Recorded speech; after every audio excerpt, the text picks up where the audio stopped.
नमस्कार जय जगन्नाथ जय माता मु विकी आपको स्वागत करुच्ची आम यूट्यूब चैनल ओडिशा टेच अपडेट्स को। आज 28 सेप्टेम्बर रविवार। आज दिन भरी अनेक गुरुत्वपूर्ण खबर गुड़िक रही चलता नजर पकड़ा। जदि प्रथम थर आप चैनल को आसी था तेज सब्सक्राइब करेंगे। जदि वीडियो भल लगी तेज लाइक करने को भूलें। नंबर 1 रूस पाखे भारतर दाबी। रूस को भारत अनुरोध 27 जन भारतीय नागरिकों को मुक्त कर जो मैंने रूसियार सेनार नियोजित होती मुक्त कर स्वदेश प्रत्यावर्तन पर रूस सरकार को अनुरोध कर। रिपोर्ट अनुसार काश्मीर और पंजाब अनेक भारतीयों को जोर जबरदस्त सेना सामिल करा रूस। भारतीय नागरिक मानकर निरापत्ता नहीं चिंता वृद्धि पाई जो भारत सरकार रूसिया सह कूटनैतिक स्तर में आलोचना जारी रखिंट। यही घटना अंतर्जातीय स्तर में चर्चार विषय होती भारत यार नागरिकों सुरक्षा स्वदेश प्रत्यावर्तन को प्राथमिकता देछि। नंबर 2 भारतर सफलता पर मोदी को प्रशंसा कले पुतिन। प्रधानमंत्री नरेंद्र मोदी को नेतृत्व और भारतर द्रुत अर्थनैतिक अभिवृद्धि को प्रशंसा कर रूस राष्ट्रपति व्लादिमीर पुतिन। दुई नेता मध्य टेलीफोन जरिए वार्तालाप समय पुतिन मोदी कार्यशैली बेस उच्चकोटीर बोली कहते। भारत बाह्य प्रभाव मुक्त रही आर्थिक अभिवृद्धि रेकर्ड हासिल कर पुतिन कहते। पुतिन कहते प्रधानमंत्री मोदी नेतृत्व अधीन भारत संपूर्ण भाव स्वतंत्र सार्वभौमत्व नीति अपनाई। सबुठ गुरुत्वपूर्ण होउछि आर्थिक क्षेत्र में भल प्रदर्शन कर विश्वर बड़ बड़ अर्थनीति तुलन में भारत उच्चकोटीर अभिवृद्धि हासिल कर। दुई नेता मध्य होता वार्तालाप संपर्क में रूस एक टेलीविजन चैनल रिपोर्ट में प्रसारण कर। नंबर 3 ओडिशा पर हाथ खोलीदे मोदी बड़ भेटिदेले मोदी। प्रधानमंत्री नरेंद्र मोदी शनिवार दिनिकिया झारसुगुड़ा गस्तर आसी झारसुगुड़ा स्थित अमरापाली पड़िया आयोजित साधारण सभा जोगदे प्रधानमंत्री विभिन्न प्रकल्पर शिलान्यास और लोकार्पण कर। प्रधानमंत्री ओडिशा को 1700 कोटी अधिक मूल्य रेल प्रकल्प उपहार देते। 60,000 कोटी अधिक मूल्यर विकासमूलक कार्य उद्घाटन होती। सारा देश में 97,500 अधिक टेलीकम टावर कार्यक्षम होती। ब्रह्मपुर और सूरत मध्य अमृत भारत एक्सप्रेस को शुभारंभ कर वीडियो कॉन्फ्रेंसिंग जरिए अमृत भारत एक्सप्रेस शुभारंभ होती। संबलपुर सिटी और सरला मध्य रेल फ्लाईओवर पर भित्तिप्रस्तर स्थापन कर। कोरापुट बायगुड़ा रेल लाइन और मानाबार कोरापुट गोरापुर रेल लाइन दोहरीकरण को लोकार्पण कर मोदी। भुवनेश्वर में सेमिकंडक्टर और ईएसडीएम पार्क प्रतिष्ठार शिलान्यास कर मोदी। राज्य सरकार विश्वस्तरीय दक्षता विकास प्रकल्पर शुभारंभ कर। राज्यर 130 उच्च शिक्षानुष्ठान वाईफाई सेवा उद्घाटन होती। भीमसा और एमकेसीजी कॉलेज उन्नतीकरण पर प्रस्तुत मास्टर प्लान लोकार्पण कर मोदी। अंत्योदय गृह योजन 50,000 परिवार को गृह निर्माण पर मंजूरी पत्र प्रदान कर। देशर 8टी आईआईटी क्षमता वृद्धि प्रकल्पर शिलान्यास सेहीपरि सारा देश में 4G सेवार शुभारंभ कर मोदी। नंबर 4 देशव्यापी बीएसएनएल 4G सेवा आरंभ। झारसुगुड़ा 97,000 टावर उद्घाटन कले प्रधानमंत्री नरेंद्र मोदी। सारा देश में जोगाजोग को आहरी सुदृढ़ करने 4G सेवा आरंभ करुच्ची बीएसएनएल। झारसुगुड़ा कार्यक्रम में यह सेवार उद्घाटन करेंगे प्रधानमंत्री नरेंद्र मोदी। जातीय जोगाजोग भित्तिभूमि को एक प्रमुख प्रोत्साहन स्वरूप स्वदेशी प्रजुक्ति विद्या प्राय 37,000 कोटी टंका व्यय यह सेवा आरंभ हो जहाँ को उद्घाटन करेंगे प्रधानमंत्री नरेंद्र मोदी। दूरवर्ती सीमांत और वामपंथी उग्रवाद प्रभावित अंचल में 26,700 अधिक अपहंच ग्राम को संयोग प्रदान कर BSNL 4G tower. Number 5 Mahanadi में आसुची बन्या लगातार फुलुची महानदी आसुची बड़ बन्या। फुलुची महानदी घन होची बन्या आशंका। गतकाली संध्यार 5,78,000 क्यूसेक बन्या जल प्रभावित होता बेले आज सकाल पुणी फुली उठी महानदी। विभिन्न स्थान में वर्षा जारी रही बढ़ुची महानदी जलस्तर। सकाल 6टा सुधा मुंडुली 5,87,560 क्यूसेक बन्या जल प्रभावित होता बेले मुंडुलीर उपर भाग में 88.80 फुट जलस्तर रही। तल भाग में 86.80 फुट जलस्तर रही। आज भी वर्षा लगी रही महानदी में बन्या आशंका करा। प्रबल वर्षा आशंका थिबारु सतर्क रहिबा को परामर्श दैछन्ति जल संपद विभाग सर्वोच्च जंत्री। हीराकुदरू एबे 20टी गेट रे पानी छड़ा जाउछि। उपर मुंडरू बन्या जल प्रवेशर मात्रा वृद्धि पाउथबा बेले बढ़ुछि हीराकुद जलभंडारर जलस्तर। उपर मुंडरू अधिक वर्षा पानी आसुथिबारु अधिक गेट खोला जिबार संभावना देखा जाउछि। नंबर 6 थलापति विजयଙ୍କ रैली रे दळा चकटार 3 रु अधिक मृत और आहत। टीवीएस प्रेसिडेंट विजय दलीय प्रचार पर करूर रे आज एक रैली आयोजन करथिले जेउथिरे हजार हजार संख्यक लोक जोग देइथिले। मुख्यमंत्री स्टालिन को द्वारा मध्य जरूरीकालीन व्यवस्था को कड़ाकड़ी करिवार निर्देश जारी करा जायछि। अन्यपटे घटना उपरे सरकार को कड़ा नजर थिबा से कहिसंति। तमिल अभिनेता विजय टीवी के दलर निर्वाचनी रैली रे सृष्टि होइतिबा दला चकटार मृत्यु संख्या आहुरी वृद्धि पाइब। मृत्यु संख्या 30 टपिबार आशंका रही। 30 रु अधिक लोक आहत होइतिबा बेले जणे 9 वर्षीय शिशु निखोज होइतिबा सूचना मिली। अन्यपटे मुख्यमंत्री एमके स्टालिन घटनार तदंत निर्देश दैछन्ति। युद्धकालीन भित्तिरे उद्धार कार्य जारी रही। कारूर जिलापाल एवं अन्य वरिष्ठ अधिकारी घटनास्थल में पहुंची स्थिति अनुधान कर। नंबर 7 नुआ दल गढ़िले तेजप्रताप। ଚଳିତ ବର୍ଷ ଶେଷ ଆଡ଼କୁ ବିହାରରେ ବିଧାନସଭା ନିର୍ବାଚନ ଅନୁଷ୍ଠିତ ହେବାକୁ ଯାଉଛି। ଏହି ପରିପ୍ରେକ୍ଷୀରେ ଆର୍ଜେଡି ସୁପ୍ରିମୋ ତଥା ପୂର୍ବତନ ମୁଖ୍ୟମନ୍ତ୍ରୀ ଲାଲୁ ପ୍ରସାଦ ଯାଦବଙ୍କ ଜ୍ୟେଷ୍ଠ ପୁତ୍ର ତେଜପ୍ରତାପ ଯାଦବ ଶୁକ୍ରବାର ଏକ ନୂଆ ଦଳ ଗଠନ କରିଛନ୍ତି। ଏହି ଦଳର ନାମ ଜନଶକ୍ତି ଜନତା ଦଳ ରଖାଯାଇଛି। ନିର୍ବାଚନ ଚିହ୍ନ ଭାବେ ଦଳକୁ ବ୍ଲାକବୋର୍ଡ ଚିହ୍ନ ମିଳିଛି। ଦଳ ପକ୍ଷରୁ ଜାରି କରାଯାଇଥିବା ପୋଷ୍ଟରରେ ମହାତ୍ମା ଗାନ୍ଧୀ, ବି.ଆର୍. ଆମ୍ବେଦକର, ରାଜା ରାମମୋହନ ଲୋହିଆ, ଜୟପ୍ରକାଶ ନାରାୟଣ ଏବଂ ବିହାରର ପୂର୍ବତନ ମୁଖ୍ୟମନ୍ତ୍ରୀ କର୍ପୂରୀ ଠାକୁରଙ୍କ ଫଟୋ ସ୍ଥାନିତ କରାଯାଇଛି। ବିହାରରେ ସାମାଜିକ ନ୍ୟାୟ, ସାମାଜିକ ଅଧିକାର ଏବଂ ସାମଗ୍ରିକ ପରିବର୍ତ୍ତନ ପାଇଁ ତାଙ୍କ ଦଳକୁ ଗୁରୁତ୍ୱ ଦେଉଥିବା ତେଜପ୍ରତାପ କହିଛନ୍ତି। ସୂଚନାଯୋଗ୍ୟ, ଦଳ ବିରୋଧୀ କାର୍ଯ୍ୟ ଯୋଗୁଁ ଚଳିତ ବର୍ଷ ମେ 25ରେ ତେଜପ୍ରତାପଙ୍କୁ 6 ବର୍ଷ ପାଇଁ ଆର୍ଜେଡିରୁ ନିଲମ୍ବିତ କରାଯାଇଥିଲା। ନମ୍ବର 8, ବାଲିଯାତ୍ରା ପାଇଁ ସ୍ଲଟ୍ ବୁକିଂ ଆରମ୍ଭ ହେଲା। ଐତିହାସିକ କଟକ ବାଲିଯାତ୍ରା ପାଇଁ ଆରମ୍ଭ ହୋଇଛି ପ୍ଲଟ୍ ବୁକିଂ ପ୍ରକ୍ରିୟା। ଅକ୍ଟୋବର 6 ତାରିଖ ପର୍ଯ୍ୟନ୍ତ ହାଇବ୍ରିଡ୍ ମୋଡ୍ରେ ପ୍ଲଟ୍ ବିକ୍ରି କରାଯିବ। ଏଥିପାଇଁ ବାରବାଟୀ ଷ୍ଟାଡିୟମ ନିକଟ ବାରବାଟୀ ପ୍ୟାଲେସ୍ରେ ହୋଇଛି ସ୍ୱତନ୍ତ୍ର ବ୍ୟବସ୍ଥା। ନିର୍ଦ୍ଦିଷ୍ଟ ତାରିଖ ମଧ୍ୟରେ ପୂର୍ବାହ୍ନ 11ଟାରୁ ଅପରାହ୍ନ 5ଟା ମଧ୍ୟରେ ଆବେଦନକାରୀ ପ୍ଲଟ୍ ପାଇଁ ଆବେଦନ କରିପାରିବେ। ପ୍ଲଟ୍ ବୁକିଂ ଲାଗି ଉଭୟ ଅନଲାଇନ୍ ଓ ଅଫଲାଇନ୍ ବ୍ୟବସ୍ଥା କରାଯାଇଥିବା ବେଳେ ବାରବାଟୀ ପ୍ୟାଲେସ୍ରେ ପ୍ରଥମ ଦିନରୁ ହିଁ ବ୍ୟବସାୟୀଙ୍କ ଗହଳି ଦେଖିବାକୁ ମିଳିଛି। ଚଳିତ ବର୍ଷ ତଳ ପଡ଼ିଆରେ ମୋଟ 1670 ପ୍ଲଟ୍ ନିଲାମ ପ୍ରକ୍ରିୟାକୁ ଅଣାଯାଇଛି। ଛୋଟ ଛୋଟ ବ୍ୟବସାୟୀମାନଙ୍କୁ 80 ବର୍ଗଫୁଟ ପର୍ଯ୍ୟନ୍ତ ଜାଗା 1500 ଟଙ୍କା ହିସାବରେ ଯୋଗାଇ ଦେବାକୁ ସ୍ଥିର ହୋଇଛି। ବାଲିଯାତ୍ରା ପ୍ଲଟ୍ ନିଲାମ ପ୍ରକ୍ରିୟାରେ ଅନେକ ସମୟରେ କଳାବଜାରୀ ହେବାର ନଜର ରହିଛି। ଚଳିତ ବର୍ଷ ପ୍ରଶାସନ କିଭଳି ଏହା ଉପରେ ନଜର ରଖୁଛି ତାହା ଦେଖିବାର କଥା। ନମ୍ବର 9, ରାଜ୍ୟରେ ଭୀଷଣ ବର୍ଷାକୁ ନେଇ ରେଡ୍ ଆଲର୍ଟ, ସତର୍କ କଲେ ପାଣିପାଗ ବିଶେଷଜ୍ଞ। ଆହୁରି 2 ଦିନ ବର୍ଷାରେ କଲବଲ ହେବ ଓଡ଼ିଶା। 3 ଜିଲ୍ଲାକୁ ରେଡ୍ ଆଲର୍ଟ ଜାରି କରାଯାଇଛି। ୱେଲ୍ ମାର୍କଡ ଲୋ ପ୍ରେସରର ରୂପ ନେଇଛି ଲଘୁଚାପ। ଏହାର ଅବପାତ ରୂପ ନେବ। ପ୍ରଭାବରେ ରାଜ୍ୟରେ ଭୀଷଣ ବର୍ଷା ନେଇ ରେଡ୍ ଆଲର୍ଟ ଜାରି କରିଛି ପାଣିପାଗ ବିଭାଗ। ମାଲକାନଗିରି, କୋରାପୁଟ, କଳାହାଣ୍ଡିରୁ ଭୀଷଣ ବର୍ଷା ନେଇ ରେଡ୍ ଆଲର୍ଟ ଜାରି କରିଛି। ଆଜି ନବରଙ୍ଗପୁରରେ ଭୀଷଣ ବର୍ଷା ନେଇ ରେଡ୍ ଆଲର୍ଟ ଜାରି ହୋଇଛି। ସେହିପରି ରାୟଗଡ଼ା, ଗଞ୍ଜାମ, ଗଜପତି, କନ୍ଧମାଳ, ନବରଙ୍ଗପୁର, ନୂଆପଡ଼ା, ବଲାଙ୍ଗୀର, ନୟାଗଡ଼, ଖୋର୍ଦ୍ଧା, ପୁରୀ, କଟକ, ଜଗତସିଂହପୁର, କେନ୍ଦ୍ରାପଡ଼ା ଓ ଢେଙ୍କାନାଳ ଏହି 14ଟି ଜିଲ୍ଲାକୁ ପ୍ରବଳରୁ ଅତି ପ୍ରବଳ ବର୍ଷା ନେଇ ଅରେଞ୍ଜ ଆଲର୍ଟ ଜାରି କରିଛି ପାଣିପାଗ ବିଭାଗ। ସେହିପରି ସାରା ଓଡ଼ିଶାରେ ବିଜୁଳି ଘଡ଼ଘଡ଼ି ସହ ବର୍ଷା ପାଇଁ ୟେଲୋ ୱାର୍ଣ୍ଣିଂ ଜାରି ହୋଇଥିବା ବେଳେ ପ୍ରବଳ ବର୍ଷାକୁ ନେଇ ଯାଜପୁର, ଭଦ୍ରକ, ବାଲେଶ୍ୱର, ମୟୂରଭଞ୍ଜ, କେନ୍ଦୁଝର, ଅନୁଗୁଳ, ବୌଦ୍ଧ, ସୋନପୁର, ସମ୍ବଲପୁର, ଦେଓଗଡ଼, ବରଗଡ଼, ଝାରସୁଗୁଡ଼ା ଓ ସୁନ୍ଦରଗଡ଼ ଏହି 13ଟି ଜିଲ୍ଲାକୁ ହଳଦିଆ ଚେତାବନୀ ଦିଆଯାଇଛି। 28 ତାରିଖ ଯାଏଁ ବର୍ଷା ଲାଗି ରହିବ। ଏହା ସହ ମେଘୁଆ ପାଗ ସହ ସମୁଦ୍ର ଉପକୂଳରେ 40ରୁ 60 କିମି ପବନ ବହିବାର ସମ୍ଭାବନା ଥିବାରୁ ସମୁଦ୍ର ଅଶାନ୍ତ ରହିବ। ତେଣୁ ମତ୍ସ୍ୟଜୀବୀମାନଙ୍କୁ 28 ସେପ୍ଟେମ୍ବର ଯାଏଁ ସମୁଦ୍ର ମଧ୍ୟକୁ ଯିବାକୁ ବାରଣ କରିଛି ପାଣିପାଗ ବିଭାଗ।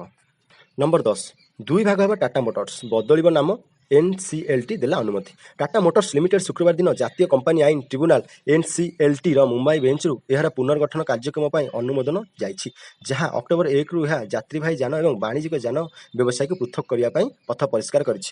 ଏନ୍ସିଏଲ୍ଟି ସମ୍ପୂର୍ଣ୍ଣ ବ୍ୟବସ୍ଥା ଯୋଜନାକୁ ଅନୁମୋଦନ କରିଛି, ଯାହା ଅଧୀନରେ ଟାଟା ମୋଟର୍ସ ବାଣିଜ୍ୟିକ ଯାନ ବ୍ୟବସାୟକୁ ଟିଏମ୍ଏଲ୍ ବାଣିଜ୍ୟ ଯାନ ଲିମିଟେଡ୍ ବା ଟିଏମ୍ଏଲ୍ସିଭିରେ ପୃଥକ କରାଯିବ। ଯେତେବେଳେ ଯାତ୍ରୀବାହୀ ଯାନ ବ୍ୟବସାୟକୁ ଟାଟା ମୋଟର୍ସ ଅଧୀନରେ ଏକୀକୃତ କରାଯିବ, ଯାହାର ନାମ ଟାଟା ମୋଟର୍ସ ପ୍ୟାସେଞ୍ଜର ଯାନ ଲିମିଟେଡ୍ ରଖାଯିବ। ନମ୍ବର 11, 28 ତାରିଖରେ ମୁହାଁମୁହିଁ ହେବେ ଇଣ୍ଡିଆ ଆଉ Pakistan. Asia cup 2025 final match cricket ପ୍ରେମୀଙ୍କ ପାଇଁ ଏକ ଐତିହାସିକ ମୁହୂର୍ତ୍ତ ଆଣିଦେଉଛି। ଭାରତ ଏବଂ ପାକିସ୍ତାନ ଦଳ 28 ସେପ୍ଟେମ୍ବର 2025ରେ ଦୁବାଇ ଆନ୍ତର୍ଜାତିକ କ୍ରିକେଟ ଷ୍ଟାଡିୟମରେ ପରସ୍ପରକୁ ଭେଟିବେ। ଟୁର୍ଣ୍ଣାମେଣ୍ଟ ଇତିହାସରେ ଏହା ପ୍ରଥମ ଥର ହେବ ଯେ ଭାରତ ଏବଂ ପାକିସ୍ତାନ ମଧ୍ୟରେ ଫାଇନାଲ ମ୍ୟାଚ୍ ଖେଳାଯିବ।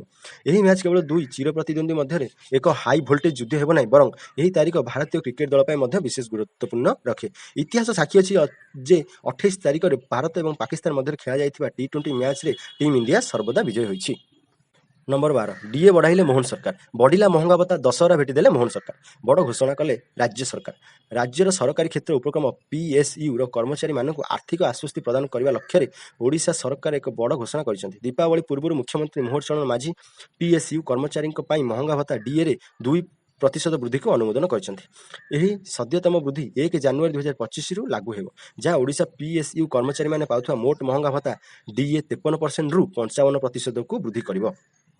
ରାଜ୍ୟ ସରକାରଙ୍କ ଏହି ନିଷ୍ପତ୍ତି ଦ୍ୱାରା ପିଏସ୍ୟୁରେ ନିୟୋଜିତ ଥିବା ପ୍ରାୟ 8.5 ଲକ୍ଷ ରାଜ୍ୟ ସରକାରୀ କର୍ମଚାରୀ ଏବଂ ପେନ୍ସନଭୋଗୀ ଲାଭବାନ ହେବେ। ନମ୍ବର 13, ବ୍ରହ୍ମପୁରରୁ ସୁରଟକୁ ସିଧାସଳଖ ଟ୍ରେନ୍ ସେବା। ଗଞ୍ଜାମବାସୀକୁ ଗୁଜୁରାଟ ଯିବା ଏବେ ହେବ ସହଜ। ଲୋକଙ୍କ ଆବଶ୍ୟକତାକୁ ଆଖି ଆଗରେ ରଖି ବ୍ରହ୍ମପୁରରୁ ଗୁଜୁରାଟକୁ ଗଡ଼ିଛି ଅମୃତ ଭାରତ ଏକ୍ସପ୍ରେସ୍। ପ୍ରତ୍ୟେକ ଦିନ ସୋମବାର ଏହି ଟ୍ରେନ୍ ସୁରତ ଯିବ। ଗଞ୍ଜାମ ଜିଲ୍ଲାବାସୀଙ୍କ ଦୀର୍ଘଦିନର ଦାବି ପୂରଣ ହୋଇଛି। ବ୍ରହ୍ମପୁରରୁ ସୁରତର ଉଧନାକୁ ସିଧାସଳଖ ଟ୍ରେନ୍ ଚଳାଚଳ ଆରମ୍ଭ କରିଛି। ଝାରସୁଗୁଡ଼ାରୁ ପ୍ରଧାନମନ୍ତ୍ରୀ ନରେନ୍ଦ୍ର ମୋଦି ଭର୍ଚୁଆଲ ମୋଡ୍ରେ ଟ୍ରେନ୍ର ଶୁଭାରମ୍ଭ କରି ପରେ ବ୍ରହ୍ମପୁର ଷ୍ଟେସନ 4 ନମ୍ବର ପ୍ଲାଟଫର୍ମରୁ ଗଡ଼ିଛି ଅମୃତ ଭାରତ ଏକ୍ସପ୍ରେସ୍। ଅମୃତ ଭାରତ ଏକ୍ସପ୍ରେସ୍ର ଅତ୍ୟାଧୁନିକ ସେବା ରହିଛି, ଯାହା ଯାତ୍ରୀମାନଙ୍କୁ ଆରାମଦାୟକ ସେବା ପ୍ରଦାନ କରିପାରିବ। ବ୍ରହ୍ମପୁର ସୁରତ ମଧ୍ୟରେ ଦୂରତା 1708 କିଲୋମିଟର, 33 ଘଣ୍ଟାରେ ଏହି ଦୂରତା ଅତିକ୍ରମ ହେବ। ଅମୃତ ଭାରତ ଏକ୍ସପ୍ରେସ୍ ରହିଛି 22ଟି କୋଚ୍। ଗଞ୍ଜାମ, ନୟାଗଡ଼, କଳାହାଣ୍ଡି, ବଲାଙ୍ଗୀର ଓ ନୂଆପଡ଼ା ଯାତ୍ରୀ ଉପକୃତ ହେବେ। ଓଡ଼ିଶା, ଆନ୍ଧ୍ରପ୍ରଦେଶ, ଛତିଶଗଡ଼, ମହାରାଷ୍ଟ୍ର ଦେଇ ଗୁଜୁରାଟର ସୁରଟରେ ପହଞ୍ଚିବ। ସପ୍ତାହକୁ ଥରେ ପ୍ରତ୍ୟେକ ସୋମବାର ଟ୍ରେନ୍ ବ୍ରହ୍ମପୁରରୁ ବାହାରିବ, ସୁରତରୁ ପ୍ରତି ଶନିବାର ଛାଡ଼ିବ ଅମୃତସରରୁ ଭାରତ। ନମ୍ବର 14 ସାର୍ ଦେଲେ ପରୀକ୍ଷା, ବିବାଦ ପରେ ହେଲା ସ୍ୱତନ୍ତ୍ର ଓଟିଟି ପରୀକ୍ଷା। ଅନ୍ୟ ଦିନମାନଙ୍କରେ ସେମାନେ ସ୍କୁଲରେ ନିଜ ଛାତ୍ରଛାତ୍ରୀମାନଙ୍କୁ ପାଠ ପଢ଼ାନ୍ତି, ହେଲେ ସେମାନେ ନିଜେ ଆଜି ପରୀକ୍ଷାର୍ଥୀ ପାଲଟିଥିଲେ। ପରୀକ୍ଷା ହଲ୍ରେ ବସି ପ୍ରଶ୍ନପତ୍ରର ଉତ୍ତର ଲେଖିଥିଲେ। ବହୁ ବିବାଦ ପରେ ସ୍ୱତନ୍ତ୍ର ଓଟିଟି ପରୀକ୍ଷା ଅନୁଷ୍ଠିତ ହୋଇଛି। ରାଜ୍ୟର 143ଟି ପରୀକ୍ଷା କେନ୍ଦ୍ରରେ 75,000ରୁ ଅଧିକ ପ୍ରାଥମିକ ଶିକ୍ଷକ ପରୀକ୍ଷା ଦେଇଛନ୍ତି। ସକାଳ 9ଟାରୁ ଦିନ 11:30 ଯାଏଁ ପ୍ରଥମ ସିଟିଂ ହୋଇଥିଲା ବେଳେ ଅପରାହ୍ନ 2ଟାରୁ 4:30 ଯାଏଁ ଦ୍ୱିତୀୟ ସିଟିଂ ହୋଇଥିଲା। ତ୍ରୁଟିଶୂନ୍ୟ ପରୀକ୍ଷା ପାଇଁ ପ୍ରତି ପ୍ରଶ୍ନପତ୍ରରେ QR କୋଡ୍ ଓ ୱାଟରମାର୍କ ବ୍ୟବସ୍ଥା କରାଯାଇଥିଲା। କଡ଼ା ସୁରକ୍ଷା ଭିତରେ କରାଯାଇଛି ସ୍ୱତନ୍ତ୍ର ଓଟିଟି ପରୀକ୍ଷା। ପ୍ରଶ୍ନପତ୍ର ସୁରକ୍ଷା ପରୀକ୍ଷା ପରିଚାଳନାକୁ ନେଇ ଡିଜିଟାଲ ଲକିଂ ବ୍ୟବସ୍ଥା ହୋଇଥିଲା। GPS ଟ୍ରାକିଂର ବ୍ୟବସ୍ଥା ରହିଥିବା ବେଳେ କଣ୍ଟ୍ରୋଲ ରୁମ୍ରୁ ପରୀକ୍ଷା କେନ୍ଦ୍ର ଏବଂ ପ୍ରଶ୍ନପତ୍ର ଉପରେ କଡ଼ା ନଜର ରଖାଯାଇଥିଲା। କଣ୍ଟ୍ରୋଲ ରୁମ୍ରୁ ପରୀକ୍ଷାକୁ ନିୟନ୍ତ୍ରଣ କରାଯାଇଛି। ନମ୍ବର 15 ଅର୍ଥମନ୍ତ୍ରୀଙ୍କ ବଡ଼ ଘୋଷଣା, 10ଟି ବ୍ୟାଙ୍କ ମିଶି 4ଟି ବ୍ୟାଙ୍କ ହେବ। ବର୍ତ୍ତମାନର ସବୁଠୁ ବଡ଼ ଖବର ହେଲା ଅର୍ଥମନ୍ତ୍ରୀଙ୍କର ବଡ଼ ଘୋଷଣା। ଦେଶର 10ଟି ବ୍ୟାଙ୍କ ଏବେ ଏକତ୍ର ହୋଇ କରାଯିବ ମାତ୍ର 4ଟି ବ୍ୟାଙ୍କ ଏବଂ ଦେଶରେ ରହିବ କେବଳ 12ଟି ରାଷ୍ଟ୍ରାୟତ୍ତ ବ୍ୟାଙ୍କ। ଦେଶର ଅର୍ଥବ୍ୟବସ୍ଥା ସୁଧାରିବା ପାଇଁ କେନ୍ଦ୍ର ଅର୍ଥମନ୍ତ୍ରୀ ନିର୍ମଳା ସୀତାରମଣ ଏଭଳି ଏକ ନିଷ୍ପତ୍ତି ନେଇଛନ୍ତି। ଦେଶର ଆର୍ଥିକ ଅଭିବୃଦ୍ଧି ବର୍ତ୍ତମାନ 5%କୁ ହ୍ରାସ ପାଇଛି। ସେଥିପାଇଁ ଅର୍ଥମନ୍ତ୍ରୀ ଏଭଳି ଏକ ବଡ଼ ନିଷ୍ପତ୍ତି ନେଇଛନ୍ତି ଓ କହିଛନ୍ତି ଏହାଦ୍ୱାରା ଅର୍ଥନୈତିକ ଠକେଇ ମଧ୍ୟ ରୋକାଯାଇପାରିବ। ତେବେ ପଞ୍ଜାବ ନ୍ୟାସନାଲ ବ୍ୟାଙ୍କ ସହିତ oriental bank of commerce O United bank ମିଶାଇ ଦିଆଯିବ। ଏହା ପରେ ପରେ କାନାଡା ବ୍ୟାଙ୍କ ଓ ସିଣ୍ଡିକେଟ୍ ବ୍ୟାଙ୍କ ମିଶିଯିବ। ଏହାର ବିଜନେସ୍ 15.2 ଲକ୍ଷ କୋଟି ଟଙ୍କାର ହୋଇଥିବା ବେଳେ ଦେଶର ଚତୁର୍ଥ ବଡ଼ ବ୍ୟାଙ୍କର ମାନ୍ୟତା ପାଇବେ। ସେହିପରି union bank of India, Andhra bank, corporation ବ୍ୟାଙ୍କର ବିଲୟ ହୋଇଛି। ଏହା ଦେଶର ପଞ୍ଚମ ବଡ଼ ବ୍ୟାଙ୍କ ସମୂହ ହୋଇଥିବା ବେଳେ ଏହାର କାରବାର 14.6 ଲକ୍ଷ କୋଟି ଟଙ୍କା ହୋଇଛି। ଆହ୍ଲାବାଦ ବ୍ୟାଙ୍କର ମିଶ୍ରଣ ଇଣ୍ଡିଆନ ବ୍ୟାଙ୍କ ସହିତ ହୋଇଛି। ଏହାର କାରବାର 8.08 ଲକ୍ଷ କୋଟି ଟଙ୍କା ରହିବ। ଅର୍ଥମନ୍ତ୍ରୀଙ୍କର ଏହି ବଡ଼ ଘୋଷଣା ପରେ ଦେଶରେ 12ଟି ରାଷ୍ଟ୍ରାୟତ୍ତ ବ୍ୟାଙ୍କ ରହିଯାଇଛି। ଏହା ପୂର୍ବରୁ 2017ରେ ଦେଶରେ 27ଟି ରାଷ୍ଟ୍ରାୟତ୍ତ ବ୍ୟାଙ୍କ ରହିଥିଲା। ଦେଶର ଅର୍ଥ ବ୍ୟବସ୍ଥାରେ ସୁଧାର ଆଣିବା ପାଇଁ ବ୍ୟାଙ୍କଗୁଡ଼ିକରେ 55,250 କୋଟି ଟଙ୍କାର ପୁଞ୍ଜିନିବେଶ ହେବ। ତେବେ ସରକାରଙ୍କ ପାଇଁ ଚ୍ୟାଲେଞ୍ଜ ବଢ଼ି ବଢ଼ି ଚାଲିଛି। ନମ୍ବର 16 ବିଜୟଙ୍କ ରାଲିରେ ଦଳାଚକଟା ଘଟଣା, ଦୁଃଖ ପ୍ରକାଶ କଲେ ପ୍ରଧାନମନ୍ତ୍ରୀ, ତଦନ୍ତ ନିର୍ଦ୍ଦେଶ ଦେଲେ ମୁଖ୍ୟମନ୍ତ୍ରୀ। ବିଜୟଙ୍କ ରାଲିରେ ଦଳାଚକଟା ଘଟଣାରେ 31 ଜଣଙ୍କ ମୃତ୍ୟୁ ପରେ ସାରା ଦେଶ ସ୍ତବ୍ଧ ହୋଇଛି। ରାଜନୈତିକ ରାଲିରେ ଏପରି ଅଘଟଣ ସମସ୍ତେ ଦୁଃଖ ପ୍ରକାଶ କରିଛନ୍ତି। ରାଜନେତା ଠାରୁ ସିନେ ଅଭିନେତା ଘଟଣାରେ ମର୍ମାହତ ଥିବା ପ୍ରକାଶ କରିଛନ୍ତି। ତେବେ ତାମିଲନାଡୁର କରୁର ଟ୍ରାଜେଡିକୁ ଦୁର୍ଭାଗ୍ୟଜନକ ବୋଲି କହିଛନ୍ତି ପ୍ରଧାନମନ୍ତ୍ରୀ ମୋଦି। ରାଜନୈତିକ ରାଲିରେ ଏମିତି ଘଟଣା ଅତ୍ୟନ୍ତ ଦୁଃଖଦ। ମୋର ସମବେଦନା ସେହି ପରିବାର ସହିତ ଅଛି ଯେଉଁମାନେ ସେମାନଙ୍କର ପ୍ରିୟଜନଙ୍କୁ ହରାଇଛନ୍ତି। ଏହି କଷ୍ଟକର ସମୟରେ ସେମାନଙ୍କୁ ଭଗବାନ ଶକ୍ତି ଦିଅନ୍ତୁ ଏତିକି କାମନା କରୁଛି। ଆହତଙ୍କ ଆରୋଗ୍ୟ ପାଇଁ ପ୍ରାର୍ଥନା କରୁଛି ବୋଲି ମୋଦି ଏକ୍ସରେ ପୋଷ୍ଟ କରିଛନ୍ତି। ନମ୍ବର 17 ଆଜିଠୁ ଟ୍ରାଫିକ୍ କଟକଣା, ପୂଜା ପାଇଁ ଟ୍ରାଫିକ୍ କଟକଣା ଆଜିଠୁ ଲାଗୁ ହେଲା ନିୟମ। ଦୁର୍ଗା ପୂଜା ପାଇଁ ଟ୍ୱିନ୍ ସିଟିରେ ଆଜିଠୁ ଲାଗୁ ହେଲା ଟ୍ରାଫିକ୍ କଟକଣା। ଆଜିଠୁ ଆସନ୍ତା 2 ତାରିଖ ପର୍ଯ୍ୟନ୍ତ କଟକଣା ଜାରି ରହିବ। ଅପରାହ୍ନ 2ରୁ ରାତି 2ଟା ପର୍ଯ୍ୟନ୍ତ ଟ୍ରାଫିକ୍ କଟକଣା କରିଛି କମିଶନରେଟ୍ ପୁଲିସ। ପୂଜାରେ ଭିଡ଼ ନିୟନ୍ତ୍ରଣ ପାଇଁ ଟ୍ରାଫିକ୍ କଟକଣା ଜାରି କରିଛି କମିଶନରେଟ୍ ପୁଲିସ। ଆଜିଠୁ କଟକରେ ଲାଗୁ ହୋଇଛି କଟକଣା। ହାଉଡ଼ା ମୋଟର ଛକଠାରୁ କୌଣସି ଯାନବାହନ ସିଧା ମଙ୍ଗଳାବାଗ ଛକ ଆଡ଼କୁ ଯାଇପାରିବେ ନାହିଁ। ଏହି ଗାଡ଼ିଗୁଡ଼ିକ ହାଉଡ଼ା ମୋଟର ଛକଠାରୁ ମାତାମଠ ଛକ ଦେଇ ମହାନଦୀର ବନ୍ଧରେ ଆସି ୱାଚ୍ ଟାୱାର ଛକ ଦେଇ ଯାଇପାରିବେ। କୌଣସି ଯାନବାହନକୁ ବିକେ ରୋଡରୁ ରାଣୀହାଟ ଛକକୁ ସିଧାସଳଖ ଯିବାକୁ ଅନୁମତି ଦିଆଯିବ ନାହିଁ। ଏହି ଯାନଗୁଡ଼ିକ ବ୍ରଜକବାଟି ରୋଡ ଛକରେ ବାମ ମୋଡ଼ ନେଇ ଗମ୍ହାଡ଼ିଆ, କବରସ୍ତାନ, କେଶରପୁର ରୋଡ ଦେଇ ମଙ୍ଗଳାବାଗ କିମ୍ବା ବକ୍ସିବଜାର ଆଡ଼କୁ ଯାଇପାରିବେ। ପୂର୍ଣ୍ଣ ସାହୁ ଛକଠାରୁ ଜାଉଳିଆ ପଟ୍ଟି, କେଉଟ ସାହି କିମ୍ବା ନନ୍ଦୀ ସାହି ଆଡ଼କୁ କୌଣସି ଯାନବାହନ ଯିବାକୁ ଅନୁମତି ଦିଆଯିବ ନାହିଁ। ମ୍ୟୁନିସିପାଲିଟି ଅଫିସ୍ ଏବଂ ଗୋପାଳଜୀଉ ଗଳି ଦେଇ ଝୋଲା ସାହି ଏବଂ ବଙ୍ଗାଳୀ ସାହି ଦେଇ ଯାନବାହନ ଯାଇପାରିବ। ପୂଜା ଦିନମାନଙ୍କରେ ସହର ମଧ୍ୟର ଦେଇ କୌଣସି ପ୍ରକାର ବସ୍ ଚଳାଚଳ କରିପାରିବ ନାହିଁ। ଗାଡ଼ିଗୁଡ଼ିକ ଲିଙ୍କ ରୋଡ ଦେଇ ବାଦାମବାଡ଼ି କିମ୍ବା CNBT ବସ୍ଷ୍ଟାଣ୍ଡକୁ ଯାଇପାରିବେ। ବିଭିନ୍ନ ନିୟନ୍ତ୍ରଣ ଲାଗି ୱାନ୍ ୱେ ଟ୍ରାଫିକ୍ ବ୍ୟବସ୍ଥା ସହ କିଛି ସ୍ଥାନରେ ଡାଇଭରସନ୍ କରାଯାଇଛି। ସେହିପରି ଦୁର୍ଗାମେଢ଼ ଦର୍ଶନ ପାଇଁ ଆସୁଥିବା ଭକ୍ତମାନଙ୍କ ଲାଗି ନିର୍ଦ୍ଦିଷ୍ଟ ସ୍ଥାନରେ ପାର୍କିଂ ବ୍ୟବସ୍ଥା କରାଯାଇଛି। ପାର୍କିଂ ପାଇଁ ବେଲଭ୍ୟୁ ଛକ ନିକଟ, ବିଡ଼ାନାସୀ ହାଇସ୍କୁଲ ପରିସର, ଖ୍ରୀଷ୍ଟିଆନ ଗ୍ରାଉଣ୍ଡ, ଉପର ବାଲିଯାତ୍ରା ପଡ଼ିଆ, ବୋଷ ଇଞ୍ଜିନିୟରିଂ କଲେଜ, କାଠଗୋଲା ଛକ ସାମ୍ନା, ପୁରୁଣା ପୁରୀ ବସ୍ଷ୍ଟାଣ୍ଡ, ପୁରୁଣା ବାଦାମବାଡ଼ି ବସ୍ଷ୍ଟାଣ୍ଡ, ମାତାମଠ, ଶହୀଦ ଭବନ, ରେଭେନ୍ସା ବାଳିକା ଉଚ୍ଚ ବିଦ୍ୟାଳୟ, ଗୌରୀଶଙ୍କର ପାର୍କ, ନେତାଜୀ ସଂଗ୍ରହାଳୟ, CDA ମାର୍କେଟ କମ୍ପ୍ଲେକ୍ସରେ ବ୍ୟବସ୍ଥା କରାଯାଇଛି। ନମ୍ବର 18 ଟ୍ରମ୍ପ ସରକାରଙ୍କ ଆଗରେ ଭାରତର ସର୍ତ୍ତ, ରୁଷିଆରୁ ଅଶୋଧିତ ତେଲ ଆମଦାନୀ ବନ୍ଦ କରିବାକୁ ରାଜି ଭାରତ, ହେଲେ ଆମେରିକା ଆଗରେ ରଖିଲା ସର୍ତ୍ତ। ଭାରତ ବର୍ତ୍ତମାନ ଆମେରିକା ଦ୍ୱାରା ଲାଗୁ କରାଯାଇଥିବା 50% ଟାରିଫ ଅଧୀନରେ ଅଛି। ଏଥିରେ 25% ମୂଳ ଟାରିଫ ଅନ୍ତର୍ଭୁକ୍ତ ଏବଂ ରୁଷିଆରୁ ଶସ୍ତା ତେଲ କିଣିବା ପାଇଁ ଅତିରିକ୍ତ 25% ଏକ ଦଣ୍ଡ। ଭାରତ ଆମେରିକାକୁ କହିଛି ଯେ ଯଦି ନୂଆଦିଲ୍ଲୀ ଇରାନ ଏବଂ ଭେନେଜୁଏଲାରୁ ତୈଳ ଆମଦାନୀକୁ ଅନୁମତି ଦିଏ ତେବେ ଏହା ମସ୍କୋରୁ ତେଲ କିଣିବା ବନ୍ଦ କରିଦେବ। ୟୁକ୍ରେନ୍ ଯୁଦ୍ଧ ମଧ୍ୟରେ ଅନ୍ତର୍ଜାତୀୟ କଟକଣାର ସମ୍ମୁଖୀନ ହୋଇ ରୁଷିଆ ଶସ୍ତା ତେଲ ପ୍ରଦାନ କରିବା ଆରମ୍ଭ କରିଛି। ଭାରତ ଏହାର ତେଲ ଆବଶ୍ୟକତାର ପ୍ରାୟ 90% ଆମଦାନୀ କରେ। ତେଣୁ ରୁଷିଆରୁ ଶସ୍ତା ତେଲ କିଣିବା ଦ୍ୱାରା ଭାରତର ଆମଦାନୀ ବିଲ୍ ଯଥେଷ୍ଟ ହ୍ରାସ ପାଇଛି। ତଥାପି ଭାରତ ମଧ୍ୟ ଇରାନ ଏବଂ ଭେନେଜୁଏଲାରୁ ସମାନ ଶସ୍ତା ତେଲ ପାଇପାରିବ। ବ୍ଲୁମବର୍ଗର ଏକ ରିପୋର୍ଟ ଅନୁଯାୟୀ ଏହି ସପ୍ତାହରେ ଆମେରିକା ଗସ୍ତ ସମୟରେ ଭାରତୀୟ ଅଧିକାରୀମାନେ ଟ୍ରମ୍ପ ପ୍ରଶାସନକୁ ତୈଳ ଆମଦାନୀ ପ୍ରସଙ୍ଗରେ ଦୃଢ଼ ଭାବରେ ସେମାନଙ୍କର ମତାମତ ଉପସ୍ଥାପନ କରିଥିଲେ। ସେ ପରାମର୍ଶ ଦେଇଥିଲେ ଯେ ରୁଷିଆରୁ କ୍ରୟ ହ୍ରାସ କରିବା ପାଇଁ ୱାଶିଂଟନ ନିର୍ଦ୍ଦେଶ ଅନୁସାରେ ଭାରତୀୟ ରିଫାଇନାରୀମାନଙ୍କୁ ଇରାନ ଏବଂ ଭେନେଜୁଏଲାରୁ ତେଲ ଆମଦାନୀ କରିବାକୁ ଅନୁମତି ଦିଆଯିବା ଉଚିତ। ଏହା ଉଲ୍ଲେଖନୀୟ ଯେ ଭାରତୀୟ ଅଧିକାରୀଙ୍କ ଏହି ଗସ୍ତ ଏପରି ଏକ ସମୟରେ ଆସିଛି ଯେତେବେଳେ ୱାଶିଂଟନ ନୂଆଦିଲ୍ଲୀ ଉପରେ 50% ଅଧିକ ଟାରିଫ୍ ଲାଗୁ କରିଛି। ତଥାପି ଦଣ୍ଡ ସତ୍ତ୍ୱେ ଭାରତ ରୁଷିଆରୁ ଶସ୍ତା ତେଲ କ୍ରୟ କରିଚାଲିଛି। ନ୍ୟୁୟର୍କ ଗସ୍ତ ସମୟରେ କେନ୍ଦ୍ର ବାଣିଜ୍ୟ ମନ୍ତ୍ରୀ ପୀୟୂଷ ଗୋଏଲ ସୂଚିତ କରିଥିଲେ ଯେ ଭାରତ ଆମେରିକାରୁ ତେଲ ଏବଂ ଗ୍ୟାସ୍ କ୍ରୟ ବୃଦ୍ଧି କରିବାକୁ ଚାହୁଁଛି, ହେଲେ ସେ କହିଥିଲେ ଯେ ଆମେରିକା ଆମର ଶକ୍ତି ସୁରକ୍ଷା ଲକ୍ଷ୍ୟରେ ଏକ ପ୍ରମୁଖ ଭୂମିକା ଗ୍ରହଣ କରିବ। ଏହା ଉଲ୍ଲେଖନୀୟ ଯେ 2012ରେ ୟୁକ୍ରେନ୍ ଏବଂ ରୁଷ ମଧ୍ୟରେ ଯୁଦ୍ଧ ଆରମ୍ଭ ହେବା ପରଠାରୁ ଭାରତ ମସ୍କୋରୁ ଏହାର ଅଶୋଧିତ ତୈଳ କ୍ରୟକୁ ଯଥେଷ୍ଟ ବୃଦ୍ଧି କରିଛି। ନମ୍ବର 19, ସୁପର ଓଭରରେ ଜିତିଲା ଭାରତ। 33ଟି ଚୌକା, 15ଟି ଛକା, 404 ରନ୍ ତାପରେ ସୁପର ଓଭରରେ ଜିତିଲା ଭାରତ।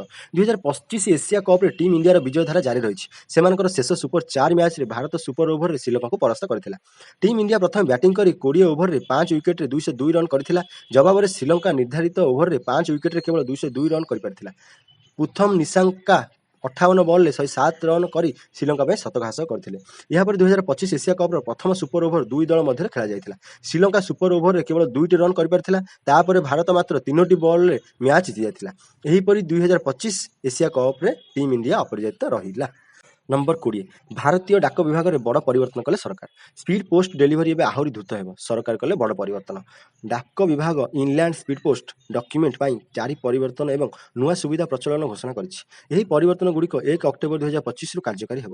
1 ଅଗଷ୍ଟ 1986ରେ ଆରମ୍ଭ ହୋଇଥିବା ସ୍ପିଡ୍ ପୋଷ୍ଟ ସାରା ଦେଶରେ ଏହାର ଦ୍ରୁତ ଏବଂ ନିର୍ଭରଯୋଗ୍ୟ ବିତରଣ ପାଇଁ ଜଣାଶୁଣା। ଇଣ୍ଡିଆ ପୋଷ୍ଟର ଆଧୁନିକରଣ ଅଂଶ ଭାବରେ ଆରମ୍ଭ ହୋଇଥିଲା ଏହି ସେବା। ଘରୋଇ କୋରିଅର କମ୍ପାନୀଗୁଡ଼ିକ ପାଇଁ ଏକ ଦୃଢ଼ ବିକଳ୍ପ ପ୍ରଦାନ କରେ। ସ୍ପିଡ୍ ପୋଷ୍ଟ ଟାରିଫ୍ ଶେଷ ଥର ପାଇଁ ଅକ୍ଟୋବର 2012ରେ ସଂଶୋଧିତ ହୋଇଥିଲା। ବର୍ଦ୍ଧିତ ପରିଚାଳନା ଖର୍ଚ୍ଚ ଏବଂ ନୂତନ ପ୍ରଯୁକ୍ତି ବିଦ୍ୟାରେ ନିବେଶକଙ୍କୁ ସମାଧାନ କରିବା ପାଇଁ ଟାରିଫ୍ ପରିବର୍ତ୍ତନ କରାଯାଇଥିଲା। ଏହା ସହିତ ଗ୍ରାହକଙ୍କ ସୁବିଧା ଏବଂ ନିର୍ଭରଯୋଗ୍ୟତା ବୃଦ୍ଧି କରିବା ପାଇଁ ନୂଆ ସୁବିଧା ଯୋଡ଼ାଯାଇଛି। ନମ୍ବର 21, ସେନାରେ ବଢ଼ିବ ଶକ୍ତି, ଯବାନଙ୍କୁ ରକ୍ଷା କରିବ ଅନନ୍ତ। ଭାରତୀୟ ସେନା ଏହାର ବାୟୁ ପ୍ରତିରକ୍ଷାକୁ ସୁଦୃଢ଼ କରିବା ପାଇଁ ଏକ ନିର୍ଣ୍ଣାୟକ ପଦକ୍ଷେପ ନେଇଛି। ଭାରତୀୟ ସେନାର ବାୟୁ ପ୍ରତିରକ୍ଷା ଦ୍ରୁତ ପ୍ରତିକ୍ରିୟାରୁ ପୃଷ୍ଠରୁ ବାୟୁରୁ କ୍ଷେପଣାସ୍ତ୍ର QRSAM ଅନନ୍ତ ଶସ୍ତ୍ରକୁ ସାମିଲ କରିବା ପାଇଁ ଏକ ପ୍ରସ୍ତାବ ପାଇଁ ଅନୁରୋଧ RFP ଜାରି ରହିଛି। ଏହା ସାମିଲ ହେବା ପରେ ଟ୍ୟାଙ୍କ, ଯବାନମାନଙ୍କ ଯୁଦ୍ଧଯାନ ଯେପରିକି BMP ଏବଂ ତୋପ ମଧ୍ୟରେ ବିପତ୍ତିରୁ ମଧ୍ୟ ସୁରକ୍ଷିତ ହେବ। ଅପରେସନ ସିନ୍ଦୁର ସମୟରେ ଭାରତୀୟ ସେନାର ବାୟୁ ପ୍ରତିରକ୍ଷା ପ୍ରଣାଳୀ ଶତ୍ରୁ ବିରୁଦ୍ଧରେ ଏକ ଅଟଳ କାନ୍ଥ ପରି ଠିଆ ହୋଇ ନିଜର ଦକ୍ଷତା ପ୍ରମାଣିତ କରିଛି। ଅନନ୍ତ ଶସ୍ତ୍ର ସହିତ ଏହି ପ୍ରାଚୀର ଆହୁରି ଶକ୍ତିଶାଳୀ ହେବାକୁ ଯାଉଛି। ଏହି ପ୍ରଣାଳୀ 10 କିଲୋମିଟର ପର୍ଯ୍ୟନ୍ତ ନିମ୍ନରୁ ମଧ୍ୟମ ବାୟୁ କ୍ଷେତ୍ର ଏବଂ ସିଧାସଳଖ ଭୂମି ସୈନ୍ୟ ଏବଂ ଉପକରଣକୁ ସୁରକ୍ଷା ପ୍ରଦାନ କରିବ। ଏହି ଅଞ୍ଚଳଟି ହେଉଛି ସେହି ଅଞ୍ଚଳ ଯେଉଁଠାରେ ଶତ୍ରୁ ବିମାନ, ହେଲିକପ୍ଟର ଏବଂ ଡ୍ରୋନ୍ ସେନା ପାଇଁ ବିପଦ ସୃଷ୍ଟି କରଛି। ଅନନ୍ତ ଶସ୍ତ୍ର QRSAM ଏକ ବିଶ୍ୱସ୍ତରୀୟ ଏବଂ ଗର୍ବିତ ଭାରତୀୟ ପ୍ରତିରକ୍ଷା ପ୍ରଣାଳୀ। DRDO ଦ୍ୱାରା ସ୍ୱଦେଶୀ ଭାବରେ ବିକଶିତ ଅନନ୍ତ ଶସ୍ତ୍ର ଆତ୍ମନିର୍ଭର ଭାରତ ଏବଂ ମେକ୍ ଇନ୍ ଇଣ୍ଡିଆକୁ ପ୍ରତିଫଳିତ କରେ। ଏହା ସେନାର ଆବଶ୍ୟକତା ଅନୁସାରେ ପ୍ରସ୍ତୁତ, ଦ୍ରୁତ ଗତିରେ ପରିବର୍ତ୍ତନ, କ୍ଷୁଦ୍ର କ୍ଷେତ୍ରରେ ମଧ୍ୟ ମୋବାଇଲ ୟୁନିଟ୍ ଏବଂ ଯାନ୍ତ୍ରିକ ସୈନ୍ୟମାନଙ୍କୁ ବାୟୁ ପ୍ରତିରକ୍ଷା ପ୍ରଦାନ କରେ। ଏହା କେବଳ ଏକ କ୍ଷେପଣାସ୍ତ୍ର ପ୍ରଣାଳୀ ନୁହେଁ, ବରଂ ଭାରତର ପ୍ରଯୁକ୍ତିବିଦ୍ୟା, ଦକ୍ଷତା ଏବଂ ଆତ୍ମନିର୍ଭରତାର ପ୍ରତୀକ। ଏହା 30ରୁ 40 କିଲୋମିଟର ଦୂରରେ ଥିବା ବିପଦକୁ ନଷ୍ଟ କରେ। 6ରୁ 10 କିଲୋମିଟର ଉଚ୍ଚତାରେ ଅବସ୍ଥିତ ଲକ୍ଷ୍ୟକୁ ନିଷ୍କ୍ରିୟ କରେ, ଯେଉଁଥିରେ ଲଢୁଆ ବିମାନ, ହେଲିକପ୍ଟର, ଡ୍ରୋନ୍, ରକେଟ୍ ଏବଂ କ୍ଷେପଣାସ୍ତ୍ର ଅନ୍ତର୍ଭୁକ୍ତ। ନମ୍ବର 22, ଅନଲାଇନ୍ ଠକେଇରୁ RBI ଛାଟ। ଅନଲାଇନ୍ ଠକେଇ ଉପରେ ଲାଗିବ ରୋକ, RBI ନେବାକୁ ଯାଉଛି ବଡ଼ ପଦକ୍ଷେପ। ଡିଜିଟାଲ ପେମେଣ୍ଟକୁ ଅଧିକ ସୁରକ୍ଷିତ କରିବା ପାଇଁ ଭାରତୀୟ ରିଜର୍ଭ ବ୍ୟାଙ୍କ କିଛି ଗୁରୁତ୍ୱପୂର୍ଣ୍ଣ ପରିବର୍ତ୍ତନ କରିଛି। ଏଗୁଡ଼ିକ ଏପ୍ରିଲ 1, 2026ରୁ କାର୍ଯ୍ୟକାରୀ ହେବ। RBI digital payment 2 factor authentication କାର୍ଯ୍ୟକାରୀ କରୁଛି। SMS, OTP ବ୍ୟତୀତ ପାସୱାର୍ଡ, ଫିଙ୍ଗରପ୍ରିଣ୍ଟସ୍, ବାୟୋମେଟ୍ରିକ୍ ଭଳି ଅନେକ ନୂତନ ପଦ୍ଧତି ବ୍ୟବହାର କରି କାରବାର କରାଯାଇଛି। RBI ଏହି ପଦ୍ଧତିଗୁଡ଼ିକ ମାଧ୍ୟମରେ ଅନଲାଇନ୍ କାରବାରକୁ ଅଧିକ ସୁରକ୍ଷିତ ଏବଂ ସୁବିଧାଜନକ କରିବାକୁ ଲକ୍ଷ୍ୟ ରଖିଛି, ଯାହା ଲୋକଙ୍କଠୁ ଠକେଇ ଏବଂ ସାଇବର ଅପରାଧରୁ ରକ୍ଷା କରିବ। ନମ୍ବର 23, ଭୁବନେଶ୍ୱର ବିମାନ ବନ୍ଦରକୁ ପକ୍ଷୀଙ୍କ ଭୟ, ସର୍ଭେ କରିବାକୁ ପରିବେଶବିତ୍କୁ ନେଇ ଟିମ୍ ଗଠନ। ଭୁବନେଶ୍ୱର ବିମାନ ବନ୍ଦରରୁ ଟଳୁନି ପକ୍ଷୀମାଡ଼ ବିପଦ। କେବଳ ବିମାନ ବନ୍ଦର ପାଖରେ ଥିବା ଆମିଷ ଦୋକାନ ନା ଅନ୍ୟ କାରଣ ରହିଛି, ସର୍ଭେ ଆରମ୍ଭ କରିବାକୁ ଯାଇଛନ୍ତି ବିମାନ ବନ୍ଦର କର୍ତ୍ତୃପକ୍ଷ। ଏଥିପାଇଁ ପରିବେଶବିତ୍କୁ ନେଇ ଏକ ଟିମ୍ ଗଠନ କରାଯାଇଛି। ଏହି ଟିମ୍ ଭୁବନେଶ୍ୱର ବିମାନ ବନ୍ଦର କର୍ତ୍ତୃପକ୍ଷଙ୍କ ସହ ମିଶି ପକ୍ଷୀ ଆସିବାର କାରଣ ଖୋଜିବେ। ଯଦି ଭିଡ଼ିଓଟି ଭଲ ଲାଗିଥିବ ତାହେଲେ ଗୋଟେ ଲାଇକ୍ କରିବେ। ଯଦି ଭିଡ଼ିଓରେ କିଛି ତ୍ରୁଟି ପାଇଥାନ୍ତି ତାହେଲେ ସାନ ଭାଇ ଭାବି କମେଣ୍ଟ ସେକ୍ସନରେ କିଛି ଭାଇ। ଜୟ ଜଗନ୍ନାଥ, ଜୟ ମାତାରାଣୀ। ଦେଖା ହେବ ଆଗାମୀ ଭିଡ଼ିଓରେ।